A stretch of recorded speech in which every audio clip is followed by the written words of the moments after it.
नमस्कार दोस्तों, स्वागत है आपका मार्केट इन 10 मिनट्स में, जहां पर हमारा उद्देश्य होता है कि हम अपने निवेशकों को एक ही वीडियो में मात्र 10 मिनट के अंदर लगभग सभी डेली शेयर मार्केट अपडेट्स और जरूरी स्टॉक स्पेसिफिक न्यूज प्रोवाइड करें। तो हमारी इस वीडियो को लाइक करके हमें सपोर्ट जरूर करें और अगर आप हमारे चैनल पर पहली बार आए हैं तो इस चैनल को सब्सक्राइब जरूर कर लीजिए। साथ ही कमेंट में अपना फीडबैक देना ना भूले ताकि हम अपनी वीडियो को और भी बेहतर बना सके। नए हफ्ते की शुरुआत हो रही है। ऐसे में अगले 5 दिन बाजार का मूड कैसा रहेगा, तेजी दिखेगी या गिरावट? तो सबसे पहले अच्छी बात यह है कि इस हफ्ते मार्केट में कोई छुट्टी नहीं है, यानी पूरे 5 दिन बाजार खुला रहेगा और लगातार ट्रेडिंग होगी। पिछले हफ्ते मार्केट ने थोड़ा पॉजिटिव क्लोजिंग दी थी। शुरू के 2-3 दिन गिरावट थी, लेकिन आखिर में 2 दिन में अच्छी रिकवरी आ गई। इससे साफ है कि शॉर्ट टर्म में माहौल थोड़ा पॉजिटिव हो गया है। अमेरिका के मार्केट्स पर सबकी नज़र है। वहां सरकार के शटडाउन की वजह से बहुत सारे ज़रूरी डेटा जैसे कि बेरोजगारी का आंकड़ा वक्त पर नहीं आ पा रहे हैं। यही डेटा बहुत अहम है क्योंकि पिछली बार जब अनएम्प्लॉयमेंट बढ़ा था तब अमेरिकी फेड ने रेट कट किया था। अब सबकी नज़र 10 अक्टूबर पर है, जब ये डेटा आने वाला है। अगर बेरोजगारी बढ़ी दिखी तो फिर फेड पर रेट घटाने का दबाव बढ़ेगा और इसका असर हमारे मार्केट पर भी दिख सकता है। अमेरिकी फेड की FOMC मीटिंग के मिनट्स भी इस हफ्ते जारी होने हैं। ये रिपोर्ट बताएगी कि फेड के अंदर ब्याज दरों को लेकर क्या सोच चल रही है। अगर ये रिपोर्ट देर से आती है या इसमें कोई नेगेटिव टोन दिखी तो मार्केट में थोड़ी अनिश्चितता बढ़ सकती है। दूसरा बड़ा ट्रिगर है Q2 रिजल्ट्स। इस हफ्ते कई बड़ी कंपनियों के नंबर आने वाले हैं। खास ध्यान रहेगा TCS पर, क्योंकि IT सेक्टर पर इस वक्त काफी दबाव है अमेरिका की स्लो डाउन की वजह से और कंपनी में ले ऑफ्स की खबरों के कारण। TCS की मैनेजमेंट क्या कहती है, इस पर पूरा IT सेक्टर का सेंटीमेंट टिका रहेगा। इसके अलावा Bajaj finance, HDFC bank, Kotak bank और येस बैंक जैसी कंपनियों के अपडेट्स भी आ चुके हैं, जिससे इस हफ्ते बैंकिंग सेक्टर में हलचल बढ़ सकती है।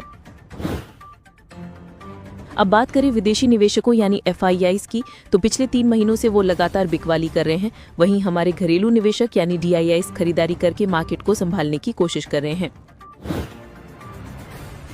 रुपया अब भी कमजोर दिख रहा है और 89 के लेवल के करीब पहुंच गया है। अगर रुपया और गिरा तो इसका असर हमारे इंपोर्ट और इकोनॉमी पर थोड़ा नेगेटिव हो सकता है। गोल्ड में तेजी बनी हुई है क्योंकि चीन लगातार सोना खरीद रहा है। इससे गोल्ड की कीमतों में सपोर्ट बना हुआ है। वहीं बिटकॉइन ने पिछले हफ्ते नया हाई बनाया था, लेकिन अब थोड़ी ठंडक दिख रही है। क्रूड ऑयल की कीमतें $60 से $65 के बीच ही टिक गई हैं, इसलिए अभी तक भारत के लिए कोई बड़ी दिक्कत नहीं है। जब तक तेल $70 से $80 के ऊपर नहीं जाता तब तक इकोनॉमी पर प्रेशर नहीं बढ़ेगा। भारत की तरफ देखें तो RBI के कुछ अहम डेटा इस हफ्ते आने वाले हैं, जैसे कि हमारे फॉरेक्स रिजर्व का अपडेट। साथ ही IPO मार्केट में भी काफी हलचल है। कई नए IPOs खुलने और कुछ की लिस्टिंग इस हफ्ते होने वाली है, इसलिए प्राइमरी मार्केट पर भी फोकस रहेगा। सेबी से जुड़ी एक बड़ी बात यह भी है कि वो वीकली एक्सपायरी पर कंसल्टेशन पेपर लाने वाली है, यानी जो हर गुरुवार एक्सपायरी होती है उसको जारी रखना है या बदलना है। इस पर बड़ी घोषणा कभी भी आ सकती है। सरकार की ओर से भी कुछ नए अनाउंसमेंट्स आने की उम्मीद है, क्योंकि नवंबर में चुनावी माहौल बन रहा है।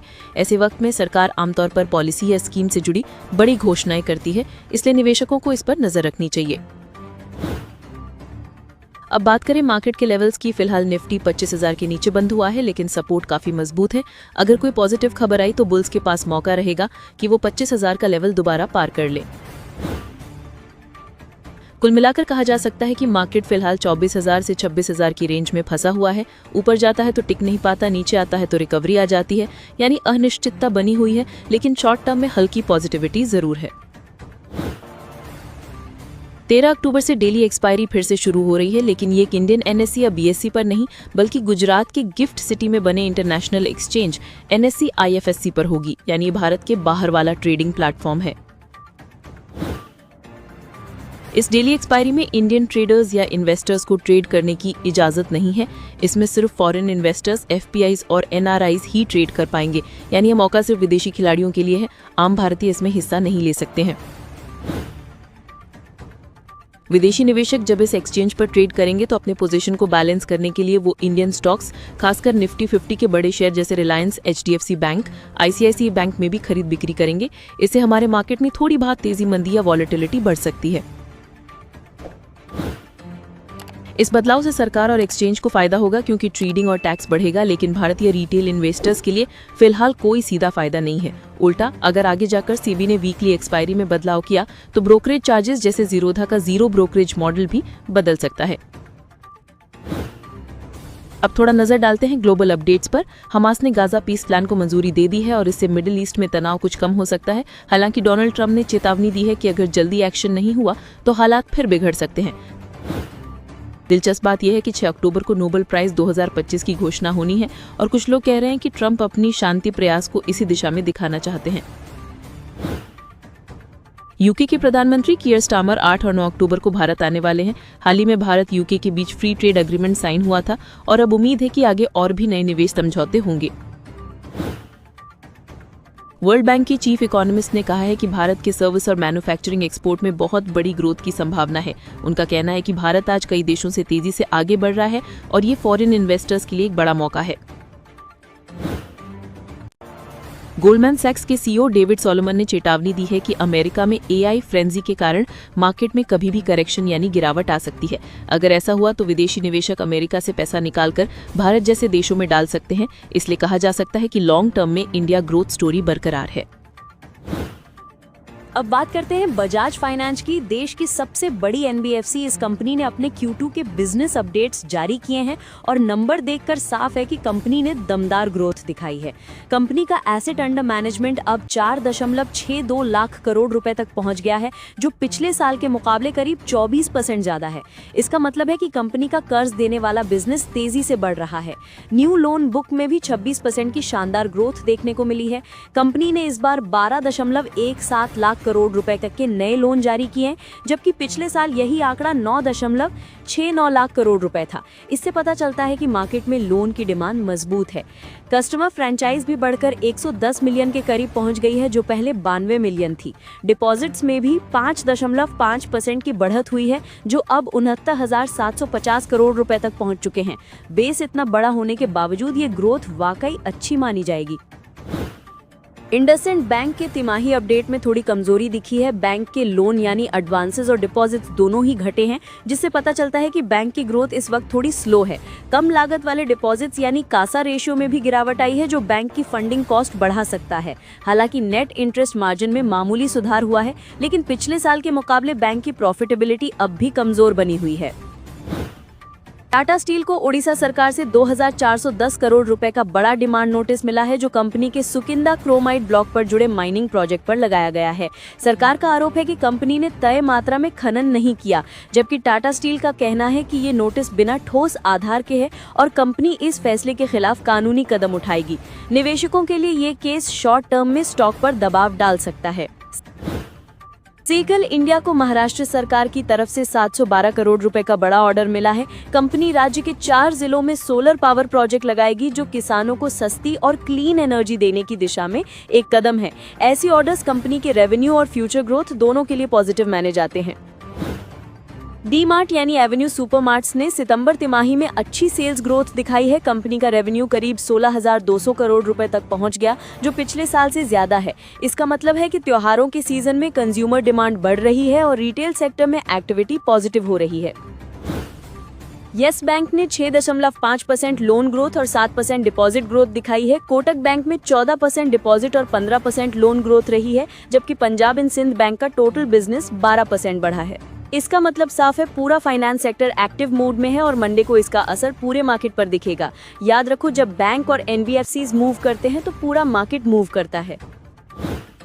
हाल ही में हमने यही देखा था जब आरबीआई की एमपीसी मीटिंग के बाद बैंकिंग स्टॉक्स में जबरदस्त उछाल आया था। आरबीआई ने एनबीएफसीज और बैंकों की कई मांगे मानी थी, जिससे पूरा फाइनेंस सेक्टर और निफ्टी 50 दोनों तेजी से भागे थे। जोमेटो के शेयर में एक बड़ी डील हुई है। गोल्डमैन सैक्स ने करीब 355 करोड़ रुपए के शेयर बेचे और बैंक ऑफ अमेरिका सिक्योरिटीज ने वो खरीद लिए।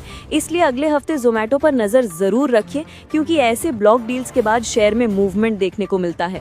फिलहाल जोमेटो का शेयर अपने लाइफ टाइम हाई 345 के करीब ही है और नीचे 320 के लेवल पर मजबूत सपोर्ट दिख रहा है। अगर शेयर 335 से 345 की रेंज पार करता है तो फिर से नया हाई बना सकता है।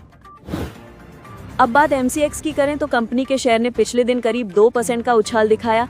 गोल्ड, सिल्वर और कॉपर जैसी कमोडिटीज में तेजी का सीधा फायदा MCX को मिल रहा है। ब्रोकरेज हाउस UBS ने कहा है कि MCX का सितंबर क्वार्टर का रिजल्ट काफी दमदार हो सकता है। कंपनी की कमाई करीब 32% तक बढ़ सकती है और रेवेन्यू में 35% की ग्रोथ हो सकती है।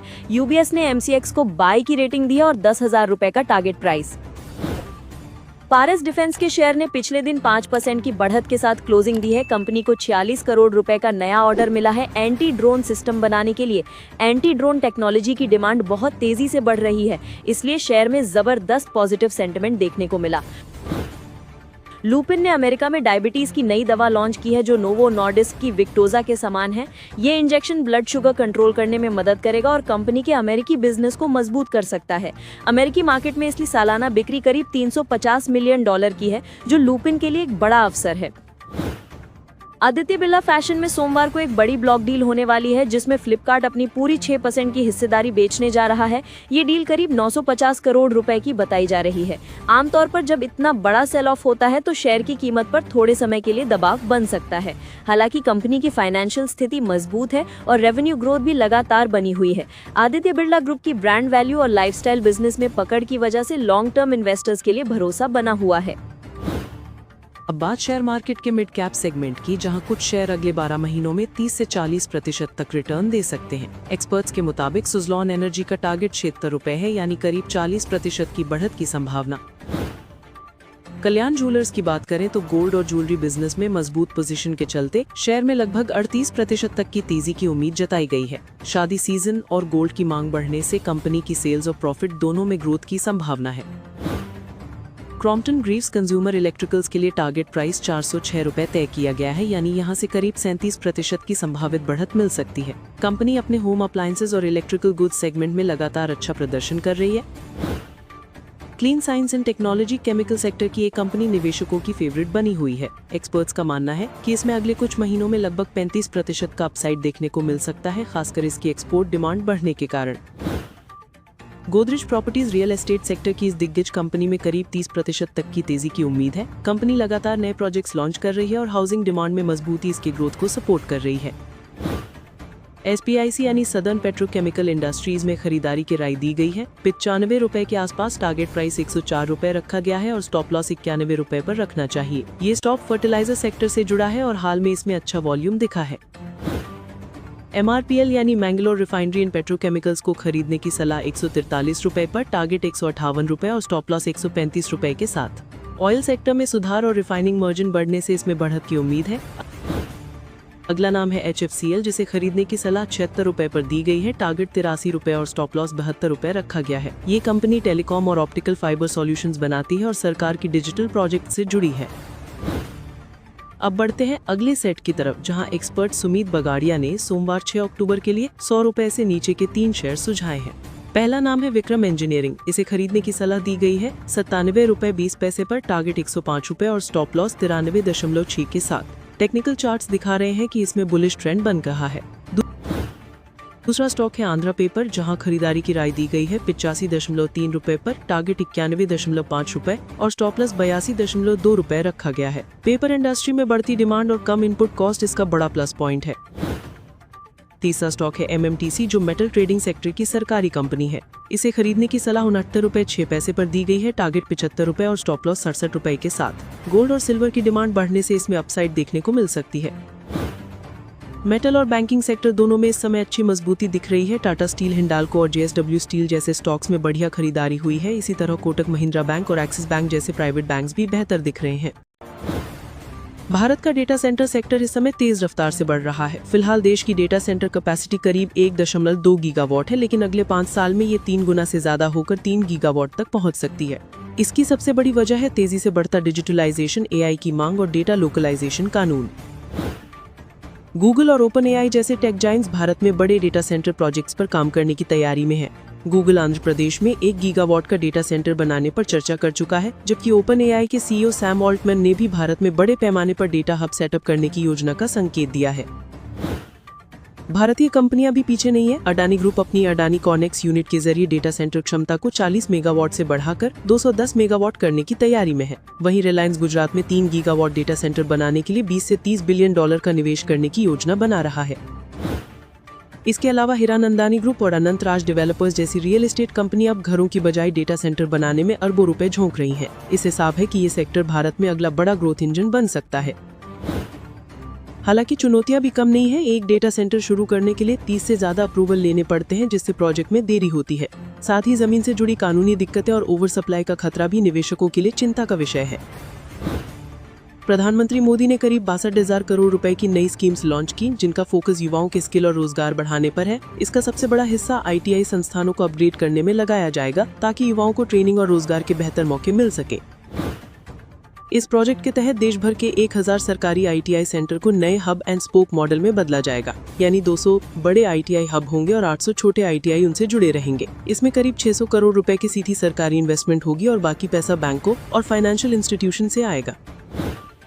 इस स्कीम का सबसे बड़ा फायदा सरकारी बैंकों जैसे SBI, PNB, bank of Baroda, bank of India को मिलेगा, क्योंकि ज्यादातर लोन और फंडिंग इन्हीं बैंकों के जरिए होगी। यानी सरकार निवेश भी करेगी और इन बैंकों को इंटरेस्ट के रूप में कमाई भी मिलेगी। दोनों तरफ फायदा रहेगा। थोड़ा फायदा प्राइवेट NBFC जैसे Bajaj finance, Sam finance, fusion micro finance जैसी कंपनियों को भी मिल सकता है, क्योंकि जब युवाओं या संस्थानों को लोन मिलेंगे तो NBFC सेक्टर की एक्टिविटी भी बढ़ेगी। IPO मार्केट भी अक्टूबर में जबरदस्त उछाल पर है। उम्मीद है कि इस महीने भारत में IPO के जरिए करीब $5 बिलियन जुटाई जाएंगी, जो एक रिकॉर्ड स्तर होगा। इस हफ्ते टाटा कैपिटल और LG इलेक्ट्रॉनिक्स इंडिया के IPO खुलने जा रहे हैं, जिनसे बाजार में काफी उत्साह देखने को मिल रहा है। टाटा कैपिटल का $1.7 बिलियन का IPO पिछले साल के Hyundai मोटा इंडिया के इशू के बाद दूसरा सबसे बड़ा ऑफर है। इस इशू में मॉर्गन स्टैनली, गोल्डमैन सैक्स और कई बड़े म्यूचुअल फंड्स ने दिलचस्पी दिखाई है। वहीं LG इलेक्ट्रॉनिक्स का IPO भारत की खपत आधारित ग्रोथ स्टोरी में निवेश का शानदार मौका दे रहा है। ब्लूमबर्ग के अनुसार भारत इस समय दुनिया का चौथा सबसे व्यस्त IPO मार्केट बन चुका है, जहां अब तक $11 बिलियन से ज्यादा जुटाए जा चुके हैं। RBI की नीतियों में ढील और मजबूत घरेलू निवेश माहौल के चलते एक्सपर्ट्स को भरोसा है कि आने वाले महीनों में ये मार्केट और तेजी पकड़ सकता है। हालांकि बड़े IPOs का इतिहास हमेशा निवेशकों के पक्ष में नहीं रहा है। जैसे Hyundai मोटर, ली IC और Paytm की लिस्टिंग के दिन गिरावट देखने को मिली थी। फिर भी टाटा और LG जैसे भरोसेमंद ब्रांड से उम्मीद है कि इस बार निवेशकों की दिलचस्पी बनी रहेगी।